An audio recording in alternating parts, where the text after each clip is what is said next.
नमस्कार, आर्यन खबर पे आपका स्वागत है। मैं हूं दीपक प्रियदर्शी। बिहार के शिक्षा जगत में शिक्षकों के बड़े पैमाने पे बहाली हो रही है। सरकार बहुत बड़ी राशि भी खर्च कर रही है, लेकिन क्या वाकई स्कूलों में वो सारी स्थिति है जिसको आप क्वालिटी एजुकेशन की बात करते हैं, क्या वहां पे हो रहा है? ये एक बहुत बड़ा सवाल है, क्योंकि शिक्षा विभाग के पास कई बार ऐसी शिकायतें आती हैं और उन शिकायतों के मद्देनजर कई बार निर्देश दिए जाते हैं। लेकिन आज कुछ ऐसा हुआ कि जिसके बाद शिक्षा विभाग के अपर मुख्य सचिव एस सिद्धार्थ को बहुत बड़ा कदम उठाना पड़ा, बहुत कड़े कदम उठाने पड़े। देखिए, उन्होंने एक पत्र निकाला, एक लेटर जारी किया है, 4 पन्नों का लेटर जारी किया है।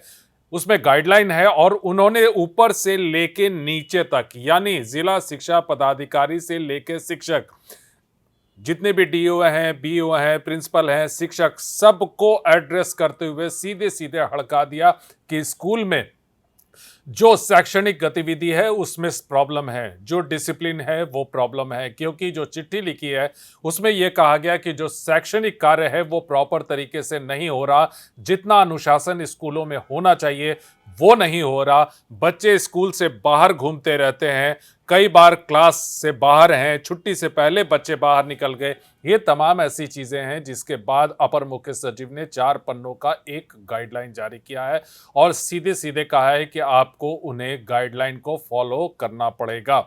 देखिए क्या कहा है अपर मुख्य सचिव ने अपने पत्र में, वो 17 पॉइंट है। जी हां, 17 पॉइंट के जरिए अपर मुख्य सचिव एस सिद्धार्थ ने शिक्षकों को ऊपर से लेकर नीचे तक, यानी जिला शिक्षा पदाधिकारी से लेकर स्कूलों में काम कर रहे शिक्षकों को तक को उन्होंने एक कड़ा मैसेज दिया है, एक कड़ा संदेश दिया है।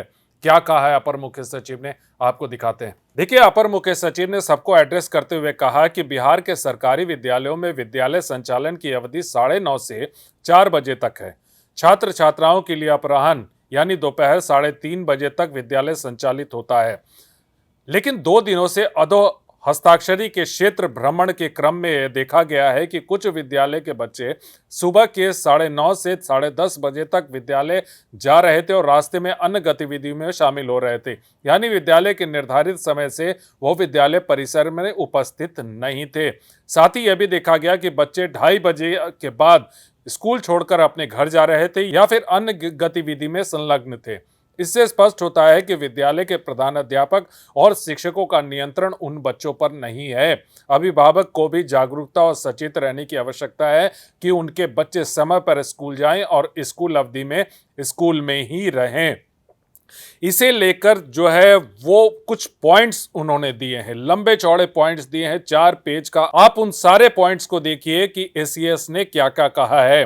उन्होंने सभी प्रिंसिपल और टीचर को यह कहा है कि आप सुनिश्चित कीजिए कि उनके विद्यालय में अच्छी गुणवत्ता की ध्वनि विस्तारक यंत्र यानी लाउड स्पीकर उपलब्ध हो, जिसकी ध्वनि विद्यालय के पोषक क्षेत्र में अवस्थित घरों तक जाए और विद्यालय खुलने और संचालित होने की सूचना बच्चों के साथ साथ उनके अभिभावकों को भी प्राप्त हो। यानी स्कूल में लाउड स्पीकर होना बहुत जरूरी है और इसे लेकर उन्होंने एक गाइडलाइन जारी किया है। देखिए, दूसरा पॉइंट उन्होंने दिया है कि सभी प्रिंसिपल और प्रधान शिक्षक विद्यालय शुरू होने से पहले 15 मिनट पहले विद्यालय पहुंचकर लाउड स्पीकर से बच्चों के विद्यालय समय पर आने हेतु आरटीए एंथम 2 मिनट के अंतराल पर 2 बार बजाएंगे, ताकि बच्चे निर्धारित समय पर स्कूल पहुंचकर चेतना सत्र में उपस्थित हों। देखिए, तीसरा पॉइंट है कि चेतना सत्र प्रारंभ होने से पहले स्कूल का मुख्य द्वार बंद कर दिया जाएगा और जो बच्चे विलंब से आएंगे उन्हें यह बताया जाएगा कि दूसरे दिन विलंब से आने पर विद्यालय में प्रवेश नहीं मिलेगा और अभिभावकों को इसकी सूचना बच्चों के डायरी में अंकित की जाएगी। और भी इसमें कई सारे पॉइंट्स हैं। चौथा पॉइंट्स है कि सभी शिक्षक चेतना सत्र की निर्धारित अवधि 9:30 बजे से उपस्थित होकर बच्चों के साथ चेतना सत्र की अवधि में पूरी तरह से सक्रिय रहेंगे, यानी टीचर्स को भी गाइडलाइन दिया गया है और साथ ही साथ कहा गया है कि शिक्षकों और बच्चों का फोटोग्राफ लेकर सुरक्षित रखा जाएगा। पांचवा है कि विद्यालय में पदस्थापित प्रधानाध्यापक, प्रधान शिक्षक, शिक्षकों की सामूहिक जिम्मेदारी होगी कि चेतना अवधि के दौरान बच्चों के नाखून, सुसज्जित बाल, साफ सुथरे पोशाक, स्नान करके आना, ये तमाम ऐसी चीजें हैं जिसको उसको उनको देखना होगा और ये तमाम चीज़ें जो हैं वो बच्चों की डायरी में भी मेंशन होगी। देखिए, छठा पॉइंट भी चेतना सत्र की अवधि को लेकर है, चेतना सत्र को लेकर है कि उसमें तमाम जितने भी लोग हैं वो पार्टिसिपेट करें। सातवां पॉइंट भी चेतना सत्र की अवधि, चेतना सत्र को लेकर है। आठवां पॉइंट है कि विद्यालयों में पदस्थापित शारीरिक शिक्षा और स्वास्थ्य अनुदेशक की जिम्मेदारी होगी कि वो बच्चों को पीटी, शारीरिक अभ्यास, खेल आदि के लिए प्रधानाध्यापक से समन्वय स्थापित कर समय निर्धारित करेंगे और एक पंजी संधारित करेंगे जिसमें यह अंकित रहेगा कि किस दिवस तिथि को कौन सा शारीरिक अभ्यास, खेल की गतिविधि किस कक्षा के साथ कराना है। नौवां है, प्रत्येक कक्षा के लिए एक मॉनिटर का चयन 1 महीने के संबंधित वर्ग शिक्षक द्वारा किया जाएगा। यानी अब मॉनिटर भी बनाया जाएगा, जैसे प्राइवेट स्कूलों में बनाया जाता था वैसे अब सरकारी स्कूलों में भी मॉनिटर बनाया जाएगा। साथ ही साथ प्रधानाध्यापक, प्रधान शिक्षक चेतना सत्र के बाद होने वाली पहली, दूसरी, तीसरी घंटी में गणित, विज्ञान, हिंदी, अंग्रेजी की रीडिंग की गतिविधि रूटीन प्राथमिकता के रूप में शामिल करेंगे।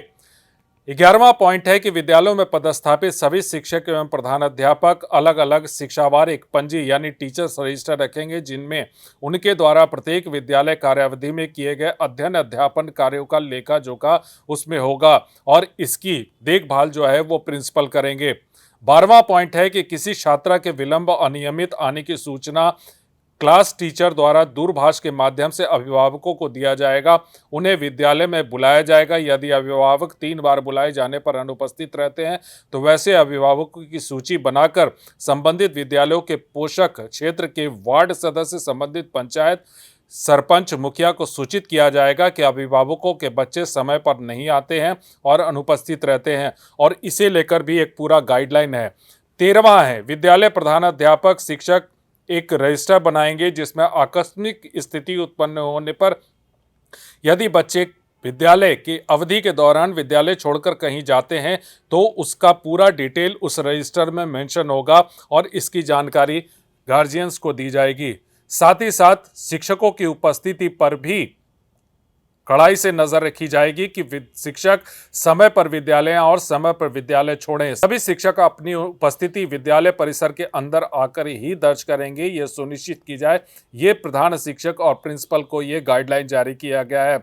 साथ ही साथ प्रधान शिक्षक और प्रिंसिपल को यह भी कहा गया है कि वैसे शिक्षकों की विशेष निगरानी करेंगे जो हाजिरी बनाकर विद्यालय परिसर से चले जाते हैं और शाम में आकर हाजिरी बना लेते हैं।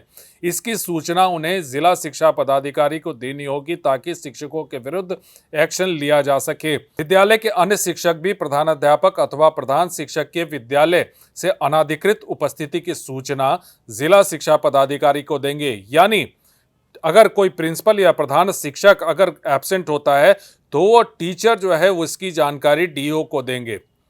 16वां पॉइंट है कि सभी शिक्षक अपना अवकाश स्वीकृत कराकर ही विद्यालय छोड़ेंगे।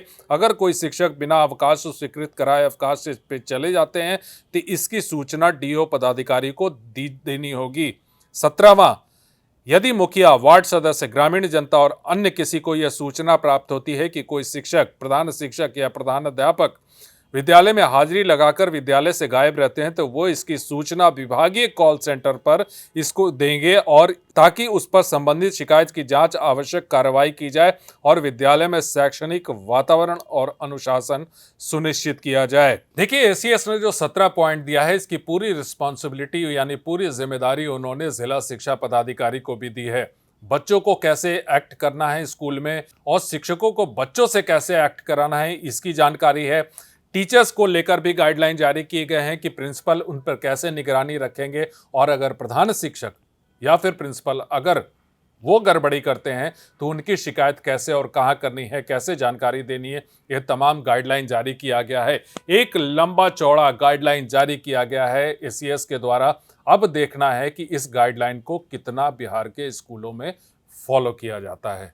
वीडियो देखने के लिए धन्यवाद।